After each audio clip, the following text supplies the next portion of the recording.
নমস্কাৰ বৰমৰ ছাত্ৰ ছাত্ৰীসকল, আজি আমি আলোচনা কৰিম ক্লাছ 8ৰ তোমালোকৰ কিতাপটো চাই লওঁ এবাৰ কি আছে কিতাপটো ইতিহাস আৰু ৰাজনীতি বিজ্ঞানৰ অষ্টম শ্ৰেণীৰ পাঠ্যপুথি। এইটো কিতাপত আমি আলোচনা কৰিম আজি পাৰ্ট নম্বৰ 5 ভাৰতলৈ ইউৰোপীয় ব্যৱসায়ীসকলৰ আগমন। আমাৰ ভাৰতত যে ইউৰোপীয়সকলে কেনেকৈ ব্যৱসায় আৰম্ভ কৰিছিল আৰু এই ব্যৱসায়ৰ পৰিণতি আমাৰ ভাৰতত কি ঘটিছিল এই বিষয়ে এইটো ভিডিঅ'ত লৈ আহিছোঁ। তোমালোকে ভিডিঅ'টো স্কিপ নকৰাকৈ গোটেইখিনি চাই থাকিবা। আৰু যিসকল ছাত্ৰ ছাত্ৰীয়ে মোৰ চেনেলটোত প্ৰথমবাৰ আহিছা তোমালোকে কি কৰিবা, চেনেলটো ছাবস্ক্ৰাইব কৰি ৰাখি ল'বা আৰু পাৰিলে কমেণ্ট কৰিবা। কমেণ্ট কৰিলে আমাক বহুত ভাল লাগে আৰু আমি ভালকৈ ভিডিঅ' বনোৱাৰ কাৰণে উৎসাহিত হওঁ।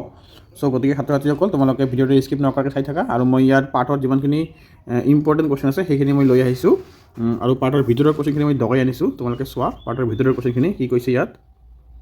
প্ৰথমতে তোমালোকে চোৱা কি দিছে, কি ভাস্কৰ দেগামাই ভাৰতবৰ্ষৰ লগত বেহা বেপাৰৰ উদ্দেশ্য সমুদ্ৰী পথ আৱিষ্কাৰ কৰি কলিকট বন্দৰত উপস্থিত হয়।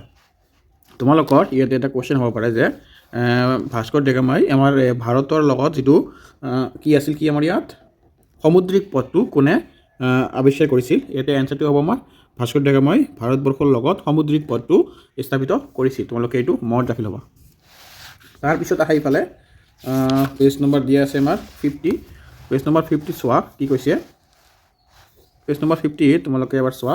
1609 খ্ৰীষ্টাব্দত ব্ৰিটিছ ইষ্ট ইণ্ডিয়া কোম্পানীয়ে মোগল সম্ৰাট জাহাংগীৰৰ দৰবাৰলৈ উইলিয়াম হকিংছ নামৰ বিষয়া এগৰাকীক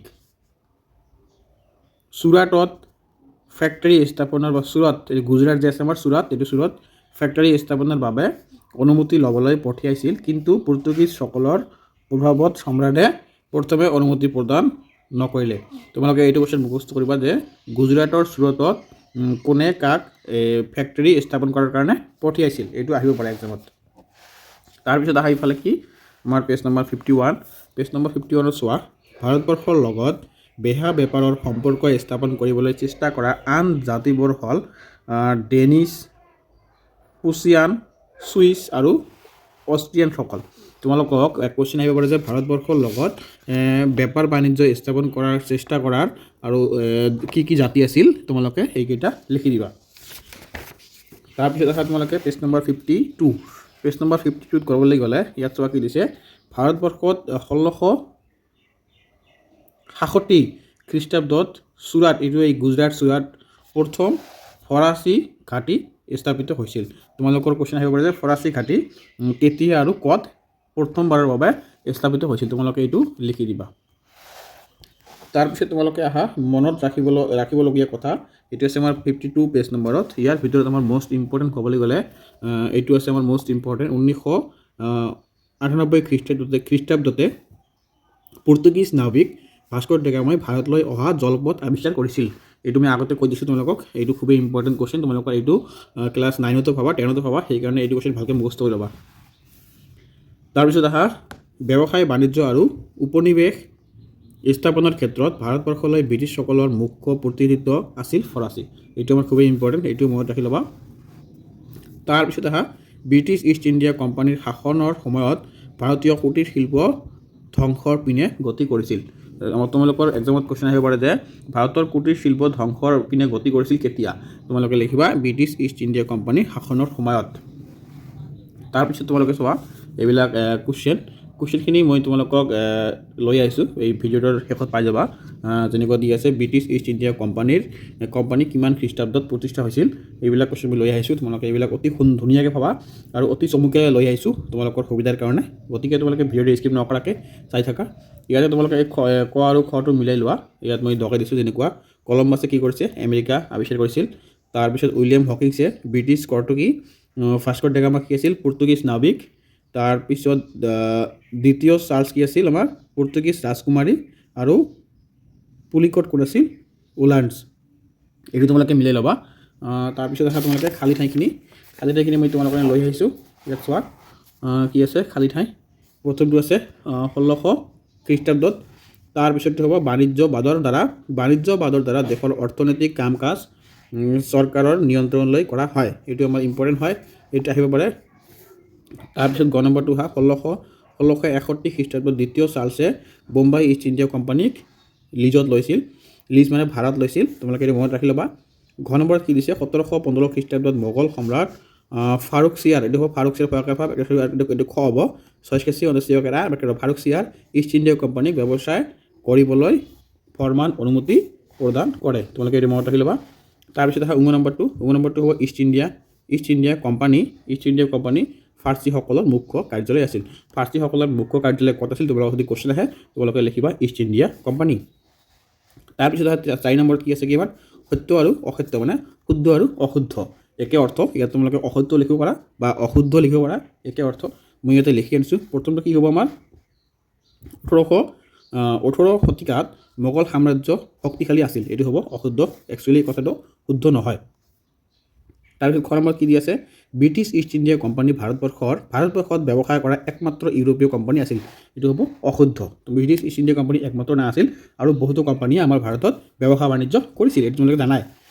তাৰপিছত আহা গ নম্বৰ, ভাস্কৰ ডা গামাই 1452 খ্ৰীষ্টাব্দত কলিকতাত উপস্থিত হৈছিল, এইটো হ'ব অশুদ্ধ, তোমালোকে জানি লোৱা।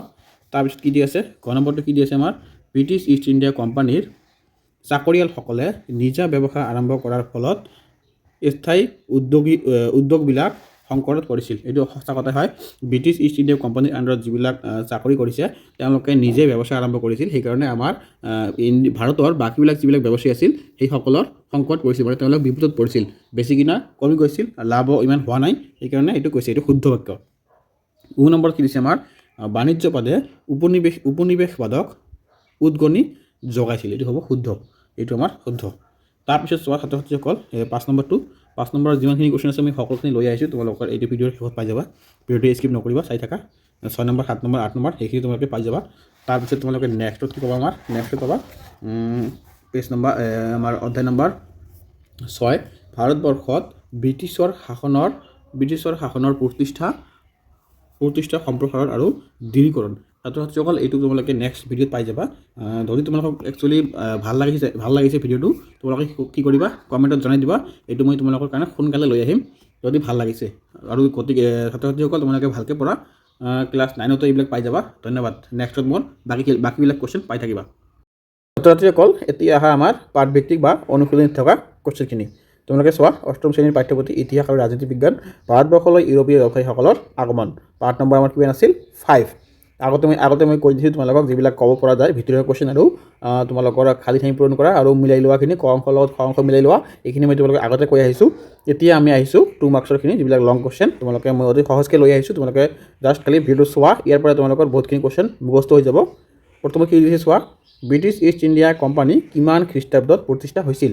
আমাৰ যে ব্ৰিটিছ ইষ্ট ইণ্ডিয়া কোম্পানী আছে, এই কোম্পানীটো 1599 বা 1600 খ্ৰীষ্টাব্দত ইষ্ট ইণ্ডিয়া কোম্পানী প্ৰতিষ্ঠা হৈছিল, তোমালোকে এইটোও লিখিব পাৰা 1600 খ্ৰীষ্টাব্দত।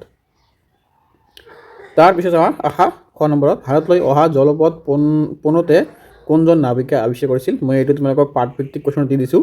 পাঠভিত্তিক মানে কি, তোমালোকৰ পাঠৰ ভিতৰত থকা ভাস্কৰ ডা গামা মই যে আগতে পঢ়াইছোঁ সেইটো পাই আহিছা। গ নম্বৰত চোৱা কি দিছে, ওলন্দাজসকলে ভাৰতৰ কোন ঠাইত প্ৰথম দুৰ্গটো সাজে, এইটো হ'ব পুলিকটত ভাৰতে প্ৰথম দুৰ্গটো সাজে। ঘ নম্বৰত কি দিছে, দ্বিতীয় চাৰ্লছে বোম্বাই বা মুম্বাই কাক লিজত দিছিল, এইটো আমাৰ ইম্পৰ্টেণ্ট কুৱেশ্যন। ইংৰাজ ইষ্ট ইণ্ডিয়া কোম্পানীক বোম্বাই বা মুম্বাই লিজত মানে কি আছিল, আমাৰ ভাড়া, যেনেকুৱা আমি ঘৰ ভাড়া লওঁ, কোম্পানী ভাড়া লওঁ, ঠিক তেনেকুৱা এইটো লিজত দিছিল। তাৰপিছত চোৱা 19 নম্বৰত, কোনে ব্ৰিটিছ ইষ্ট ইণ্ডিয়া কোম্পানীক ফৰমান জাৰি কৰিছিল, এইটো কোন আছিল, ফাৰুকছিয়াৰে ব্ৰিটিছ ইষ্ট ইণ্ডিয়া কোম্পানীক ফৰমান জাৰি কৰিছিল। তাৰপিছত চোৱা ক অংশৰ লগত খ অংশ মিলাই লোৱা। ছাত্ৰ ছাত্ৰীসকল এইটো মই ধুনীয়াকৈ দিয়া আহিছে আগতে, এইটো মই আৰু কৈ নাযাওঁ, তোমালোকৰ টাইম বহুত যাব, তোমালোকে জাষ্ট চাই লোৱা, মই আগতে এইটো ভালকৈ দি দিছোঁ, প্ৰথমতে পাই গৈছা। তাৰপিছত আহা 3 নম্বৰটো মই তোমালোকক কিতাপতে দি দিছোঁ, এইটো মই আৰু ডাবল কৈ নাযাওঁ, বহুতখিনি টাইম যাব এইটোও। তোমালোকে এতিয়া আহা 4 নম্বৰটো সত্য আৰু অসত্য, এইটো মই এবাৰ কৈ যাওঁ, লিখি দিছোঁ তোমালোকক কিতাপত, তথাপি এবাৰ কৈ যাওঁ। 1800 শতিকাত মোগল সাম্ৰাজ্য শক্তিশালী আছিল, এইটো হ'ব আমাৰ অশুদ্ধ। খ নম্বৰত কি দিছে আমাৰ, ব্ৰিটিছ ইষ্ট ইণ্ডিয়া কোম্পানী ভাৰতত ব্যৱসায় কৰা একমাত্ৰ ইউৰোপীয় কোম্পানী আছিল, এইটো কি হ'ব আমাৰ অশুদ্ধ। গ নম্বৰ কি আছে, ভাস্কৰ ডা গামাই 1492 খ্ৰীষ্টাব্দত কলিকতাত উপস্থিত হৈছিল, এইটো হ'ব অশুদ্ধ। তাৰপিছত চোৱা ঘ নম্বৰত কি দিছে, ব্ৰিটিছ ইষ্ট ইণ্ডিয়া কোম্পানীৰ চাকৰিয়ালসকলে নিজা ব্যৱসায় আৰম্ভ কৰাৰ ফলত স্থায়ী উদ্যোগবিলাক সংকটত পৰিছিল। এইটো হ'ব শুদ্ধ, এইটো সঁচা কথা, একচুৱেলি হয়, এইটো সঁচা কথাই।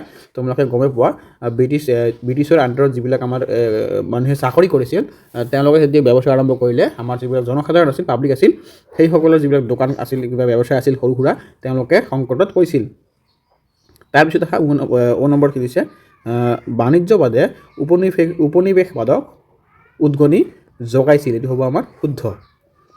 তাৰপিছত তোমালোকে 5 নম্বৰত দলত আলোচনা কৰি টোকা প্ৰস্তুত কৰা। ইয়াত কি কৈছে আমাৰ ক নম্বৰত চোৱা কি কৈছে, ইউৰোপীয় বাণিজ্য গোষ্ঠীৰ ভাৰতত আগমনৰ কাৰণ।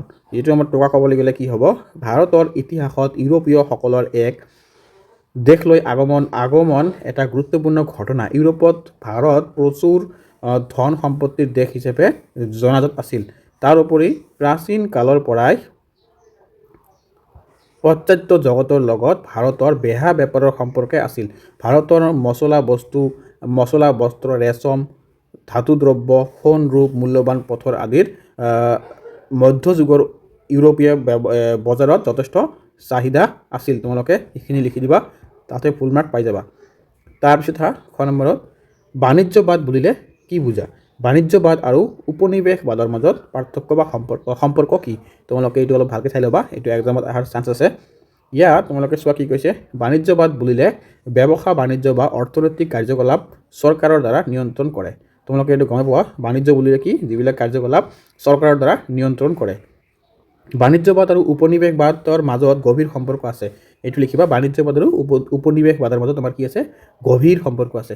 ইউৰোপৰ ইতিহাসলৈ লক্ষ্য কৰিলে এই কথাৰ প্ৰমাণ পোৱা যায়। 16শ শতিকাৰ পৰা 18শ শতিকাৰ শেষলৈ পশ্চিম ইউৰোপৰ অৰ্থনীতি বাণিজ্যবাদে নিয়ন্ত্ৰণ কৰিছিল। সেই সময়ৰ ইউৰোপৰ প্ৰধান দেশকেইখনে বৈদেশিক বেহা বেপাৰত সৰ্বাধিক গুৰুত্ব প্ৰদান কৰিছিল। তোমালোকে ইয়াৰ পৰা লিখিব পাৰা, আৰু যদি বেছি লিখিব লাগে বা ইচ্ছা কৰা ইয়াৰ পৰা লিখিব পাৰা। সুচল সমতাপূৰ্ণ বেহা বেপাৰৰ যোগেদি সোণ ৰূপ আদি আহৰণ কৰি দেশৰ সমৃদ্ধি আৰু সামৰিক নিৰাপত্তা নিশ্চিত কৰাত গুৰুত্ব দিছিল। ইয়াৰ পৰা তোমালোকে লিখি দিবা। তাৰপিছত আমাৰ গ নম্বৰত ভাৰতবৰ্ষৰ সামাজিক আৰু অৰ্থনৈতিক জীৱনত ইউৰোপীয় বাণিজ্যসকলৰ প্ৰভাৱ। ইয়াত চোৱা উত্তৰত কি দিছে আমাৰ 1 নম্বৰত দিছে, ব্ৰিটিছ ইষ্ট ইণ্ডিয়া কোম্পানীয়ে নিমখ, ধপাত, তামোল আদিৰ দৰে সামগ্ৰীত একচেটিয়া ব্যৱসায় আৰম্ভ কৰিছিল। এই সুযোগতে কোম্পানীৰ চাকৰিয়ালসকলে তেওঁলোকৰ নিজা ব্যৱসায় চলাবলৈ আৰম্ভ কৰিছিল, ফলত স্থানীয় উদ্যোগবিলাকক সংকটত পৰিছিল। তাৰপিছত তোমালোকে 2 নম্বৰত, কোম্পানীৰ চাকৰিয়ালসকলে সূতা আৰু ৰেচমৰ শিপিনীক তেওঁলোকৰ তৈয়াৰী বস্তুবোৰ কম দামত বিক্ৰী কৰিবলৈ জোৰ জুলুম কৰিছিল। কোম্পানীৰ ভাৰতীয় দালাল গোমস্তাসকলেও শিপিনীসকলক কোম্পানীৰ প্ৰয়োজন মতে সামগ্ৰী তৈয়াৰ কৰিবলৈ দি যথেষ্ট কম দামত বিক্ৰী কৰিবলৈ বাধ্য কৰাইছিল। তেওঁলোকৰ নিৰ্দেশ মানিবলৈ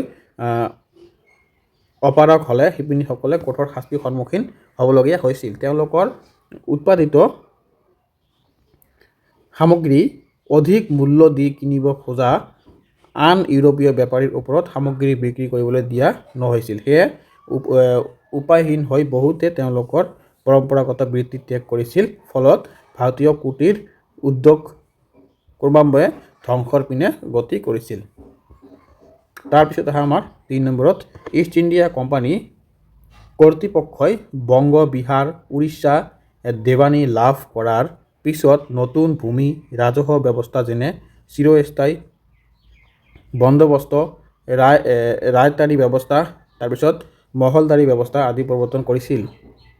ইয়াত চোৱা কি দিছে, মাটিৰ খাজানা ৰায়তাৰী আৰু মহলদাৰী ব্যৱস্থাত অধিক বৃদ্ধি হৈছিল আৰু খাজানাৰ নিৰিখ সঘনে সলনি হৈছিল। এই ব্যৱস্থাই সমাজত জমিদাৰ, সুদখৰ, মহাজন আদি নতুন শ্ৰেণীৰ সৃষ্টি কৰিছিল। তাৰপিছত আমাৰ 6 নম্বৰত, ভাৰতৰ এখন মানচিত্ৰ অংকন কৰি পৰ্তুগীজ, ওলন্দাজ, ব্ৰিটিছ আৰু ফাৰ্চীসকলৰ ব্যৱসায়িক ঘাটিবোৰ বহুৱা। ছাত্ৰ-ছাত্ৰীসকল, এইটো তোমালোকৰ এক্সামত অহাৰ চান্স মানে নাই, তথাপি তোমালোকে এটা প্ৰেক্টিছৰ কাৰণে এবাৰ চাই ল'বা। তাৰপিছত 7 নম্বৰত, ব্ৰিটিছসকলে প্ৰৱেশ কৰাৰ পূৰ্বে ভাৰতবৰ্ষৰ উপলব্ধ ভাৰতীয় কুটিৰ শিল্প উদ্যোগসমূহৰ এখন তালিকা প্ৰস্তুত কৰা।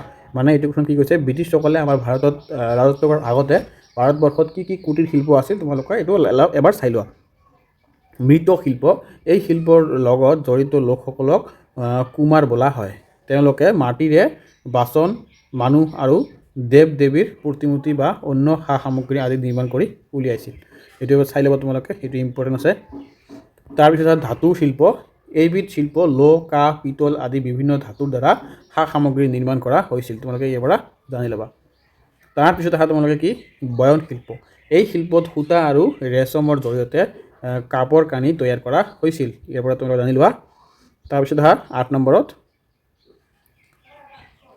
17 শতিকাৰ শেষ আৰু 18 শতিকাৰ আৰম্ভণিৰ কালছোৱাই ভাৰতৰ ইতিহাসত এক দিক নিৰ্ণয়কাৰী ভূমিকা লৈছিল। উক্তিটোৰ তাৎপৰ্য ব্যাখ্যা কৰা। ইয়াত তোমালোকে উত্তৰত চোৱা কি দিছে। 17শ শতিকাৰ শেষ আৰু 18শ শতিকাৰ আৰম্ভণিৰ কালছোৱাই ভাৰতৰ ইতিহাসত এক দিশ নিৰ্ণয়কাৰী ভূমিকা লৈছিল। এই সময়ছোৱাত ভাৰতবৰ্ষত দুটা পৰিৱৰ্তন হৈছিল। ভাৰতৰ ৰাজনৈতিক আৰু এটা কি আছিল আমাৰ ভাৰতৰ ৰাজনৈতিক মানচিত্ৰৰ পট পৰিৱৰ্তন আৰু অৰ্থ সামাজিক দিশৰ পৰিৱৰ্তন। তোমালোকে এইটো মনত ৰাখি ল'বা, এইটো আমাৰ খুবেই ইম্পৰ্টেণ্ট হয়। 17শ আৰু 18শ শতিকাৰ 17শ শতিকাৰ শেষত আৰু 18শ শতিকাৰ আৰম্ভণিৰ আগত আমাৰ ভাৰতবৰ্ষত দুটা পৰিৱৰ্তন হৈছিল। এই পৰিৱৰ্তন দুটা কি আহিব পাৰে। তাৰপৰা চোৱা এইটো, এই সময়ছোৱাত পৰ্তুগীজ, ওলন্দাজ, ইংৰাজ আৰু ফৰাচীসকলৰ দ্বাৰা ইউৰোপৰ বিভিন্ন বাণিজ্যিক গোষ্ঠীৰ ভাৰতলৈ আগমন ঘটে আৰু সেইবোৰৰ বাবে ভাৰতত বাণিজ্য বিস্তাৰ প্ৰতিযোগিতা চলে। তোমালোকে ইয়াৰ পৰা লিখি দিবা, হৈ যাব। ছাত্ৰ ছাত্ৰীসকল, ভিডিঅ'টো ইয়াতে শেষ কৰিলোঁ। তোমালোকৰ যদি ভিডিঅ'টো ভাল লাগিছে চেনেলটো ছাবস্ক্ৰাইব কৰি ৰাখিবা আৰু নেক্সট তোমালোকৰ অধ্যায় 5ৰ কাৰণে কমেণ্ট কৰা, মই তোমালোকক সেইটো অতি সোনকালে দি দিম। ধন্যবাদ।